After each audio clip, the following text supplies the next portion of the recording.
Hi, friends. I've been pretty contemplative about Black Sabbath tribute show a couple of weeks ago, and I've been reflecting on a lot of things. And this is not the video that I wanted to have to make today, but I wanted to talk about the historic tribute to a band that defined several genres, including heavy metal in general, thrash, doom, probably goth, and probably more. And this is definitely the end of an era. I know a lot of people say that it's kind of a cliche thing, but this is definitely the end of an era. And I wrote that in my script originally about the concert, but then now obviously with today it is definitely the end of an era. And I was just super happy to see the closure on a band that was able to get their flowers while all the guys were still alive.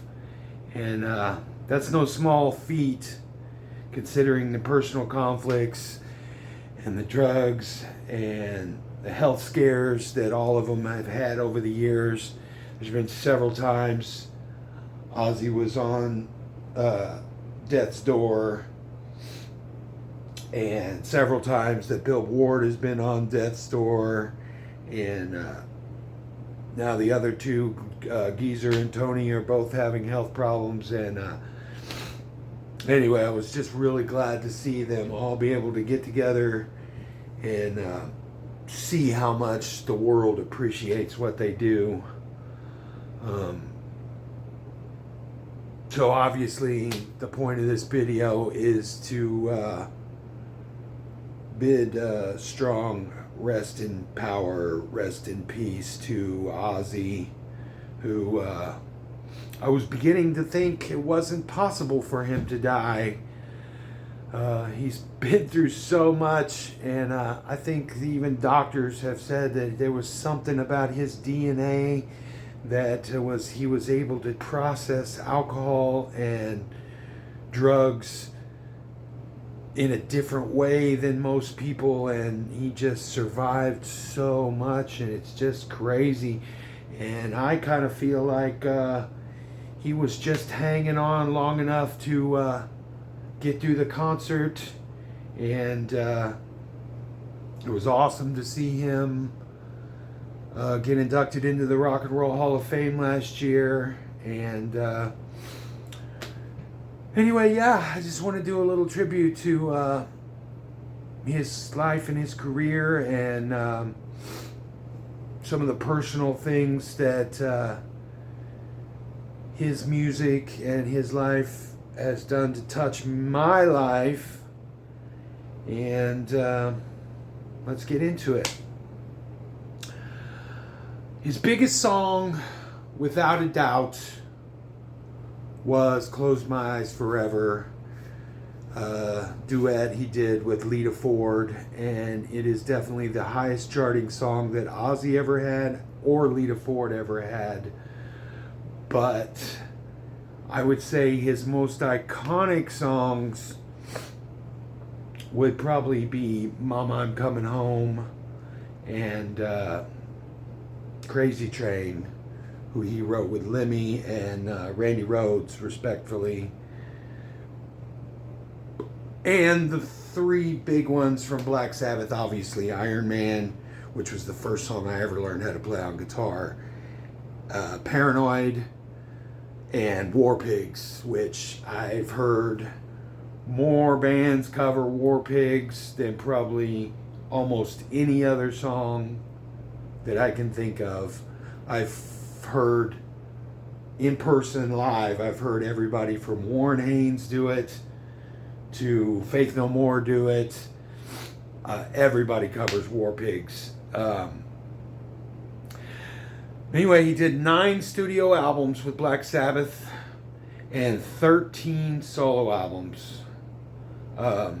Starting with the 2 classic albums that he did,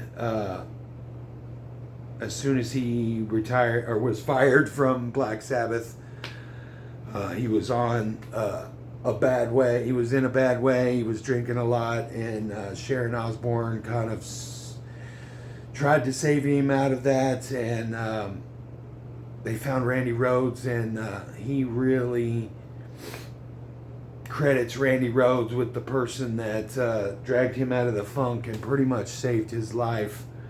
They did Blizzard of Oz and Diary of a Madman, like I said, which were both just classic albums. But then Randy Rhoads dies of a tragic plane crash in 1982 while they were on tour, and the band knew that Ozzy would slip back into a bad way if they didn't keep him busy after that, after losing Randy Rhoads. So they kept him on the road. They got him back. They hired Brad Gillis to play guitar from Night Ranger, and he just killed it. They were contracted to put out a live album, and they had it in the can. But he didn't want to release Randy Rhoads stuff at that time because he thought that would be in bad taste and be a kind of a cash grab. So Brad Gillis had learned 30 Black Sabbath songs, and they put out Speak of the Devil, which is a killer live album that most people don't remember or aren't aware of. And then they moved into another original period, and they hired Jakey Lee. The Jakey Lee period was like from 1983 to 1986, and they did Bark at the Moon and Killer of Giants. That's not the name of the album. That's my favorite song on the album. That's why I said that. The Ultimate Sin. And you listen to Bark at the Moon, and it's kind of a cool sound, but a couple of years later, you hear how Jakey Lee plays, how he plays, and how his tone is on the Badlands album, and you realize Bark at the Moon is as far removed from his sound as could possibly be. They kind of produced his guitar, and it's thin and nasty sounding, and that album just really suffers from bad production overall. And The Ultimate Sin suffers from bad production in the opposite way. They had Ron Nevison, who had produced Heart and a bunch of other pop type of stuff, and it's just super slick, and the songs aren't real great. My favorite songs are the single is the best song on the album. It's Shot in the Dark, and Killer of Giants has that long, like mellow Jakey Lee intro to it that is one of my kind of go-to things on guitar, and I love that. But a lot of the songs are just forgettable and not very good. After they left Jakey Lee, he went ahead in 1987 and released the Randy Rhoads live album that was supposed to come out when Speak of the Devil did, and it was cool. I think I bought it on vinyl at the time, and I just don't like live albums very much. I'd rather listen to studio albums. But after this, we enter the Zakk Wylde era, and obviously I love the Randy Rhoads era, but for me and my age at the time, and just the way it sounded and the way the songs were, they brought Bob Daisley back to write songs, who was Ozzy's secret weapon through every major period of his solo career. He kind of did him dirty a lot too, because he was never given the credit that he deserved for that stuff. He's got credit on the albums, but a lot of people just don't know that he was such a major part of it. But Zakk was almost not hired. Ozzy saw his picture and demo, and since he had long blonde hair, kind of just threw it out because he didn't want another Randy Rhoads copy, which is what he got for all of his auditions up to that point. I'm sure every guitar player that looked and sounded like Randy Rhoads was auditioning, but drummer Randy Castillo is the one that pulled it back out and said, no, you really need to listen to this. You really need to listen to this guy. And in the wonderful age of YouTube, where we're at now, a year or two ago, I found Jakey Lee's demo that he sent Ozzy on YouTube, and it was pretty cool. And you'd hear that most of his sound was already there, amid some other stuff that they kind of honed it down to what it was. And speaking of the similarities from Zach and Randy Rhoads, he played a white Les Paul Custom, and they kind of wanted him to not to do that because it would just harken back to Randy Rhoads too much. And I think people would have accused Ozzy of just getting a Randy Rhoads copy and all that kind of stuff. In my guitar magazines before the records even came out, I was reading, and they were trying to make him play Strats. He was going to play Stratocasters, but by the time the first video came out, he's playing his white Les Paul, but he had put the bullseye target circles on it, painted on there, and that kind of became his signature look. He still uses that on a lot of his guitars now, as that concentric circles on the bullseye on all his guitars. But yeah, No Rest for the Wicked was killer album. I remember the first time seeing the video for Miracle Man, and it was the best Ozzy had sounded in years. And then the next album, No More Tears, I think is his pinnacle. It's his masterpiece. Like I said, I just can't give those first two Randy Rhoads albums enough credit, but when sound and songwriting and everything, playing and everything involved, No More Tears is definitely his pinnacle. There's a few kind of, I won't say filler tracks, but there's a few that aren't great.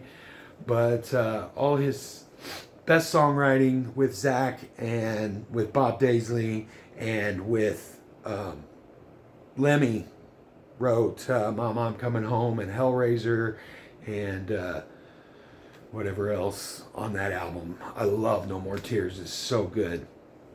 By osmosis, I had already kind of wasn't as involved with Ozzy as much anymore. There's a few cool songs on there. There was one called My Little Man that he wrote about Jack with Steve Vai. Steve Vai doesn't play on it. I think they brought Zach back for that album, which was the first album, the first guitar player to play on more than two Ozzy albums, and kind of became his brother in arms through the years, which you could still see at the concert. Zach Wilde is definitely his right-hand man through his solo stuff.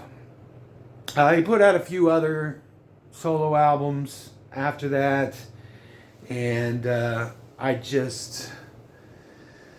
don't know if they were good or not. I just didn't have interest in even finding out. In 2005, he made a covers album where he did a lot of the old songs that he knew from the 60s, that he loved from the 60s, and several John Lennon songs. John Lennon is one of his biggest heroes. We'll talk about that here in a little bit. And some of them, it's kind of hit and miss. You could tell they're kind of putting him through the paces of sing this. You know, he wants to sing this or that, and there's a lot of studio tricks. You can tell he just didn't sing some of that stuff very well, and they just really pre-auto-tune, I gotta say, because they didn't just auto-tune it and throw it out, but Like I said, it's hit and miss. Some of it's really, really great. His cover of Mississippi Queen is really, really good. Some of them aren't as great. Like I said, some more solo albums. In 2013, they did the last Black Sabbath album with Ozzy. I think the last Black Sabbath overall too, maybe. Yeah, called 13. And some of the songs on that are really phenomenal, really good old school doomy Black Sabbath, God is Dead, and songs like that. 2020, Ozzy does his first solo album in 10 years. And the song is called Ordinary Man. And it is a beautiful, beautiful song, duetting with Elton John. And the album is called Goodbye, which I think even back then he knew that he wasn't long for the world. His Parkinson had been kicking in, and he was just frail. But they couldn't take him alive and screaming. 2022. He put out his last solo album called Patient Number Zero, and got to duet with, not duet because they're not singers, but he had Jeff Beck play on one song, and he would die within a year or two after that, and it's really a cool back to form. Can't remember some of the other people. He teamed up with a lot of people on that, a lot of duet. I guess you could say they're duets, even though they're not singing. Then he also had a few songs with a guy named Billy Morrison, which the Billy Morrison songs really is what put him on my radar. And if you don't know who he is, look up Billy Morrison. He's got a really, really interesting career and life to speak of, and I'm going to be doing a video about him soon, so I won't get into that too heavy. But from 96 to 2005, they put together the Ozfest, and it was kind of the heavy metal version of, like, Lollapalooza was kind of the alternative festival, and Warped Tour was kind of the punk rock festival, and Ozfest became the heavy metal festival. And like those other two, really launched a lot of the great newer bands in that genre. And surprisingly, a lot of them being new metal bands played on Ozfest. Plus a lot of the classic bands like Marilyn Manson and Slayer and whoever else played on all those Ozfests.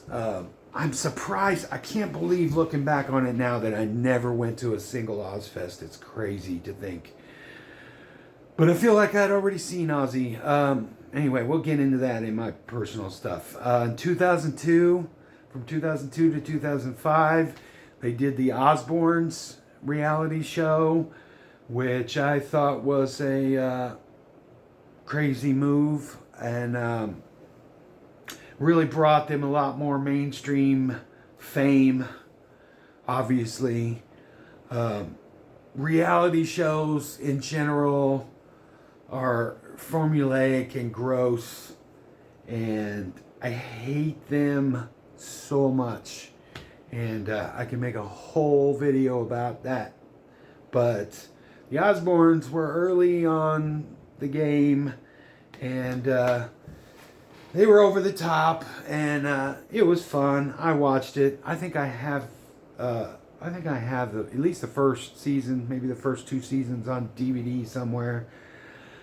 But before the Kardashians came along, and competitive singing shows and competitive dating shows ruined the concept of reality television and ruined the landscape of modern TV in general, the Osbournes really put their mark on that genre. In 2016, they did another reality show called Jack and Ozzy's World Detour, where father and son travel around the country in a van, getting into adventures and going to weird and eccentric places like a body farm, and learning about a lot of Ozzy's history and history of Black Sabbath, like meeting the guys from and watching the guys from Mac Sabbath play, which is a Black Sabbath tribute band mixed with the characters and iconography of McDonald's and fast food. I know that sounds weird if you don't know what it is, but Mac Sabbath is the shit, and you should check it out. Ozzy and the guys from Black Sabbath also popped up on CSI for an episode, and in the movie Moulin Rouge, Kylie Minogue plays the Green Fairy when they're drinking the absinthe.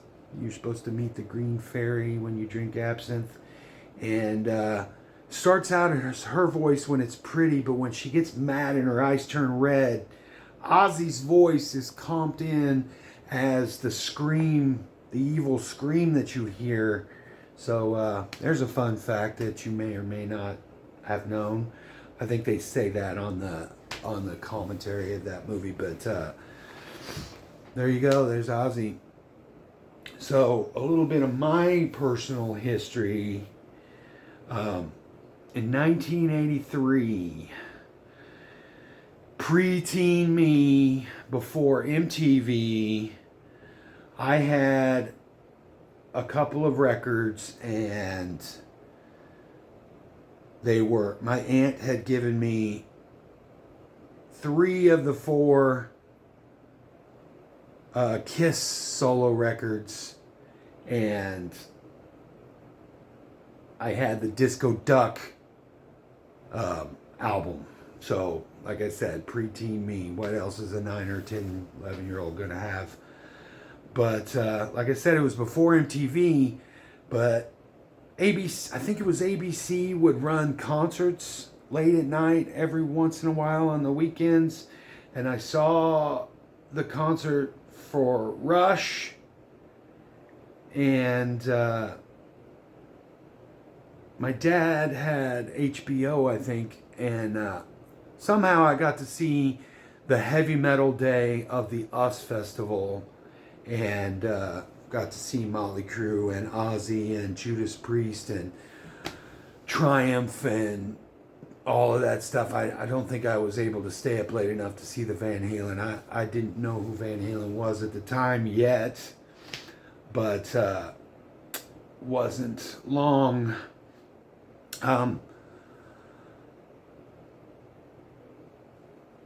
Where was I? My stepdad had some cassettes, and I always used to look at my dad's cassettes in the car, and I would look through his cassettes, and I found the cassette for Black Sabbath, We Sold Our Souls for Rock and Roll, and it just was so mysterious. The song titles were cool, and We Sold Our Soul for Rock and Roll was so, like, scary sounding, and the way it's written, and they had the Kiss S's, I think, is something that attracted me to it. And it was just black and white and red, and there was no pictures, and it was just mysterious and creepy to me. And I eventually borrowed that cassette and listened to it. And about the same time, I was starting to learn how to play guitar from my uncle. And the first riff he ever showed me was the riff for Iron Man. So there's another connection there. Where do we go from there? Right about that time, I bought my first rock magazine. And I was reading about Quiet Riot. And there was a side article, because obviously it was like the year anniversary. There was a side article of the Quiet Riot article about Randy Rhoads, and it kind of confused me because Carlos Cavazo from Quiet Riot kind of looked like that guy in that picture, so I thought it was the same guy at first, and then eventually I learned the connection to Ozzy and learned who Ozzy was, but later in the year you saw some stuff on the news about Ozzy biting the head off of the bat. That really kind of made mainstream news, and so things were starting to trickle in for me. In 1984, I started becoming more aware. I got into the 1984 album. Obviously, I didn't understand the legacy of Van Halen and that they were the biggest band in the world. It was just something that had come to me, and I remember seeing. By then, I had started watching MTV regularly, and I used to watch all of the Def Leppard videos and Triumph videos, and I saw the Bark at the Moon video, and I thought it was really weird and creepy, and like he's got all the fur and dressed up like the album cover. But I thought Jake E. Lee just looked cool as shit with his hair and the vest and kind of a Han Solo thing. He's got a white shirt with a black vest and his hair and the way he's playing. He's got the fingerless gloves, and it's just so 80s now, but like to me then, that was the shit. He was so cool looking. By then I'd met my two best friends, and one of them was worshipped Motley Crue and wore the chains, and we were starting to get our rock and roll attire together. We would wear, I had a sleeveless jean jacket, and he would wear the half shirts and the bracelets and the necklaces, and he started bleaching his hair blonde, and I started bleaching my hair blonde, and I had my other friend, Ted, who, if you see this, shout out to Ted, who is now currently my drummer, which is amazing that life goes in cycles. Both these guys are still two of my best friends in the whole world, but Ted used to go to a store in town called Liberty Sound and would buy import records just by what they looked like, until we really started learning who some of these people were and buying stuff because of names on things. He would just buy records because of the cover if he thought it looked cool, and he was starting to amass quite a large vinyl collection from all these metal imports, and we discovered stuff like Metal Church, and that's how we discovered Metallica and Merciful Fate and all of these bands. Fun fact, we hated Ride the Lightning when we first heard it. It was just awful. I don't know why we thought that it was bad, but just the production was bad, and we just didn't like it until about 6 months later. He comes to me with a cassette of Master of Puppets and said, "Have you heard this yet?" And I was like, "No, I thought we hated that band. I thought that band sucked." And he was like, "You gotta hear this album." Which that year is when we went to the Ozzy concert with that band, Metallica, opening up. He came home with Ozzy Ultimate Sin album on Easter of all days. He got it as an Easter present, which is kind of funny to get an Ozzy album for an Easter gift. But like I said, we went to that concert, and we still didn't really like Metallica very much. I mean, it was okay, but man, it would grow on us. And it was amazing now looking back that I got to see Cliff Burton like 3 or 4 months before he died in that bus accident. And another fact about that is they put out a home video. A lot of bands back then, before MTV and everything, would put out a home video of their tour and their shows and their videos and whatever. And they filmed the whole concert that we saw April 1st, 1986 in Kansas City, and put it out as a video cassette called The Ultimate Ozzy. And there's a couple of parts where they pan across the audience, and way in the back, Kemper Arena was huge, way in the back, right at the curve. If you pause it just right, you can kind of make us out in there because of my friend's bleach blonde hair. And you could definitely hear his whistle. He was one of those guys that could do the two fingers in the mouth whistle, and it was just loud enough to fucking break glass. And he does that all through the beginning of that concert, and all through the concert you can hear it plain as day. Anyway, now what are we up to? We're up to 87, a tribute album. I remember seeing the video for Crazy Train. They had made a video for the tribute album, and I remember reading stories about how they opened up Randy Rhoads' guitar case to get the polka dotted Flying V out to put in the video. And it's crazy that those guitars hadn't been touched in like four years or whatever, 5 years, and all his little personal knickknacks and things were, his picks and all his stuff was still in the case. And it's kind of emotional reading about that. But let's see, my next Ozzy encounter was 1989.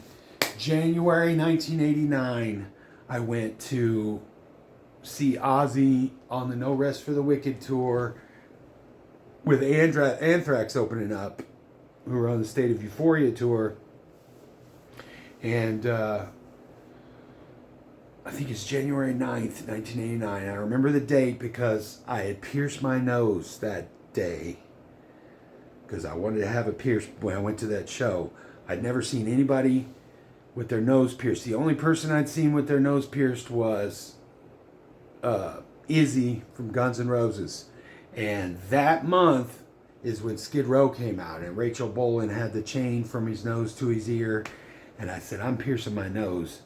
And I went to all the little bodega boutique shops that pierced ears back in the day with a gun. You go in and get your ear pierced. I got my ears pierced in the shop like Claire's or something like that.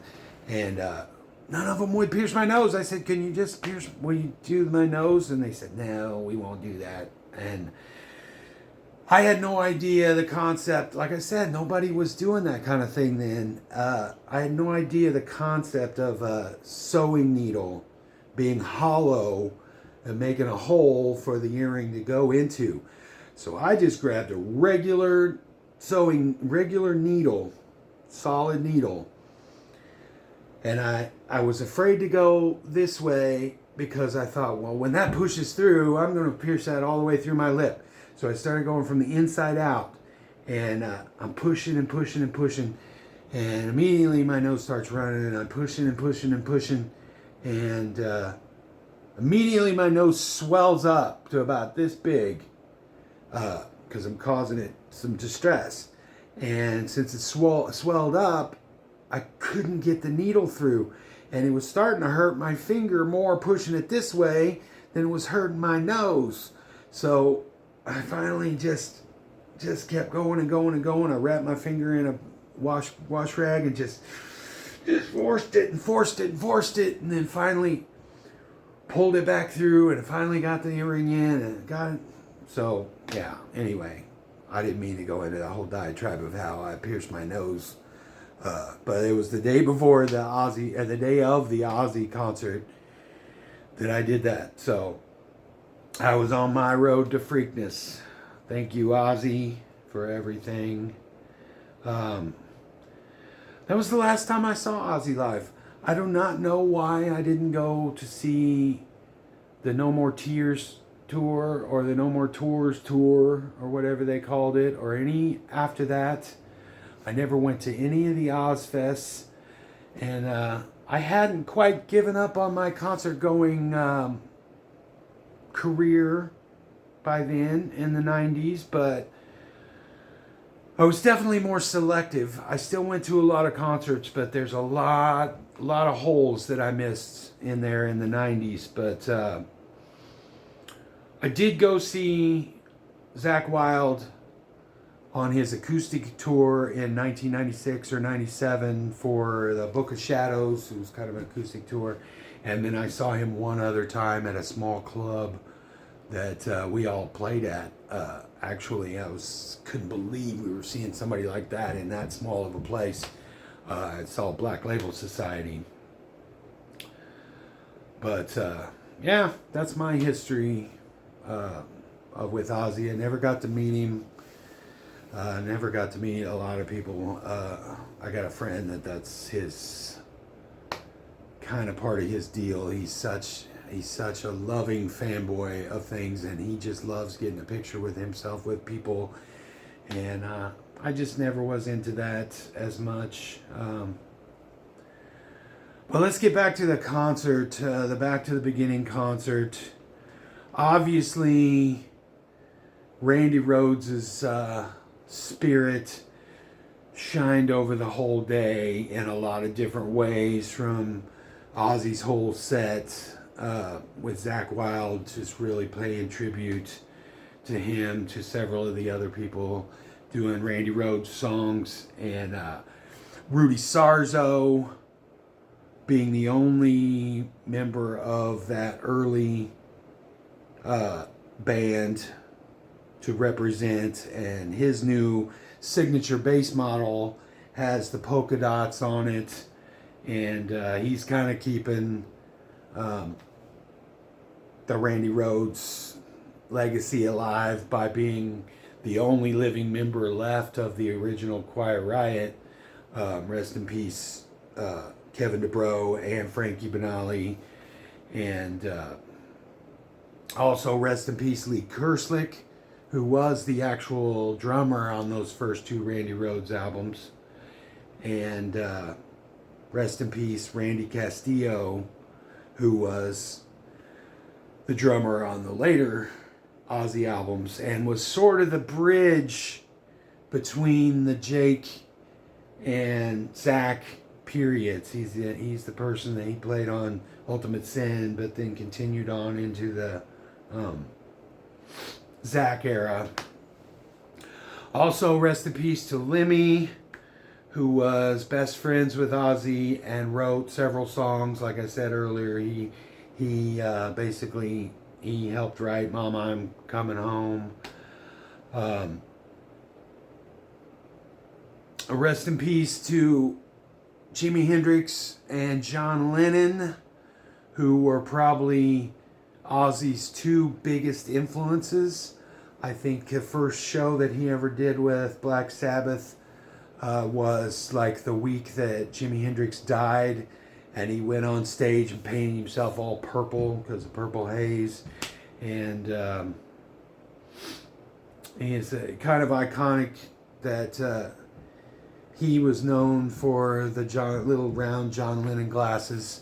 A lot of people say John Lennon glasses, but in my day and age, back in my day, if we saw those little round glasses, we called them Ozzy glasses because he kind of took that. Django Reinhardt was a gypsy jazz guitarist that was kind of Tony Iommi's earliest influence, because when Tony Iommi lost the tips of his two fingers, he looked to Django as inspiration, because Django had his hand mangled in a fire and was left with only two fingers, and he played some of the fastest jazz guitar playing stuff on an acoustic in the 40s and 50s that you would ever hear with just two fingers. Also there in spirit through some of the bands that played at the Back to the Beginning concert, the memory of Dimebag and Vinnie Paul loomed large over Pantera, um, the legacy of Cliff Burton was there with Metallica, Lane Staley with Alice in Chains, and Jeff Hanneman with Slayer. And also, rest in peace to Ray Gillian, who has certain connections because he was the singer of Badlands with Jakey Lee, but he also sang with Black Sabbath for a short period of time. He never was on any albums, but he actually toured. He auditioned backstage to go on stage that night with them. That's just amazing and fearless. And it's sad. He's one of my favorite singers of all time, and it's just sad that he passed. And speaking of Ray Gillian, he also, for a short period, was the singer for Blue Murder before they decided that John Sykes would just do it himself. So rest in peace to John Sykes. Rest in peace to Peter Steele. Had he not passed, he definitely would have been at this concert paying tribute to Black Sabbath. Him and his band Typo Negative owed so much of their sound, the doomy metal. Like I said, not even metal as much, just the doominess of it owes so much to Black Sabbath. On the other side of the aisle, rest in peace to Ronnie James Dio, who was a big part of the Black Sabbath legacy after Ozzy. Also, the endless list of metal guys that owe everything they did to Black Sabbath. People like Joey Jordison and Alexi from Children of Bodom. And that list could just go on forever, so I wouldn't even try to start doing that. But yeah, that's pretty much everything I wanted to say. If you're still here, I really appreciate you sitting through me rambling about my own personal stuff. And Ozzy, I love you.